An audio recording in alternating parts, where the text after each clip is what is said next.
Britain was an amazing, amazing thing, honestly, for the world. The British Empire, a lot of people attack it, and it had a lot of faults, but it did on net advance civilization. There's a lot of good things Britain did. But eventually, the British Empire, exhausted, handed the torch to America. Mm. And it's no longer an empire. The British Empire is just, A country. the UK, it's just a country. That's right. And the start of the American Empire was arguably 1939. There's this great book called Tomorrow the World by Stephen Wertheim that actually documents that the fall of France was actually the moment, it wasn't actually post-World War II, it was at the beginning. The fall of France was a moment that the Americans, at that point, they had been happy to let the British do all the empiring and just build up their country. Yeah. But once they saw that the Nazis or maybe the Soviets could build an empire that was bigger than the British, they're like, oh, we have to do this. Mm. So that moment was when America turned truly into a global empire, and they set out to be a global empire. That's why there's 750 military bases worldwide. That's why the headquarters of the UN is in New York. That's why, like, for example, Harvard Kennedy School of Government alone has 20 heads of state that were trained there, right? That's why the US has regulatory harmonization. All these countries around the world use US regulations. There's like a Hungarian FDA.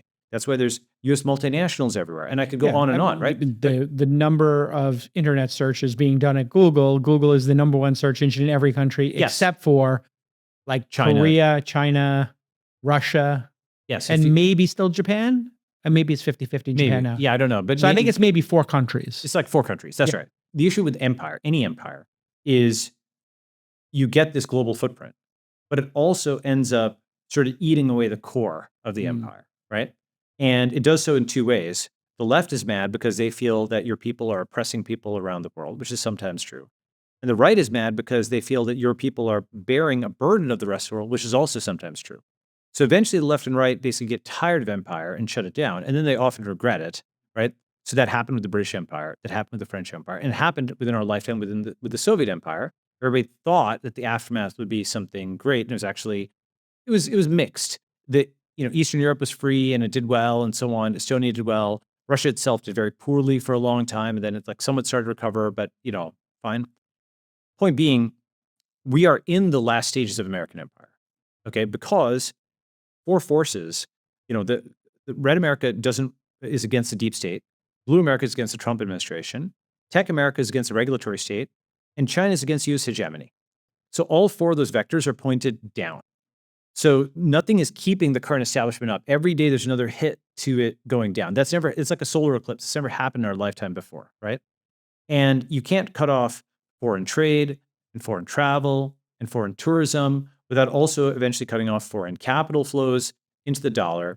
And then without the reserve currency, American standards of living will fall very rapidly. I don't know how much, 50%, 90%, 99%, but this is similar to what happened after the fall of the Soviet Union. The ruble hyperinflated. Now, one thing, we're actually in the middle of something. Have you ever, a Tesla is actually very noticeable acceleration. Have you ever been in a bullet train? Yeah. So if you're in a bullet train, it can accelerate in such a seamless way that you don't even realize how fast you're going. Right. Right? So do you know how much the US dollar is devalued against Bitcoin since inception? 100 million X. Because Bitcoin started at 0.1 cent. As soon as Bitcoin appeared, capital started flowing into it. Yeah. And it's gone up 100 million X against the dollar. And there's only like another 10X to go or 100X. But that last 10X will be felt in a different way. See, the thing is, at $100,000 per Bitcoin, everybody's happy. But $1 million per Bitcoin, people understand like empire's over. There's something about that as like a round number. And so on, sort of people are like, wait a second. And one way of thinking about it is like normal inflation is supposed to be like 2% a year. That works out to like 0.2% a month. It's an arbitrary figure. It comes from New Zealand. It should really be 0%. But let's say, okay, hyperinflation is 50% a month, right? So 0.2% a month, normal inflation, hyperinflation 50% a month. What if we define superinflation as 5% a month, right?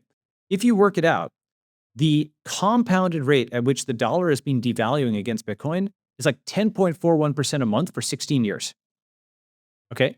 So we're actually already in the middle of the global run on the dollar. It's like that bullet train that's been accelerating without people seeing it.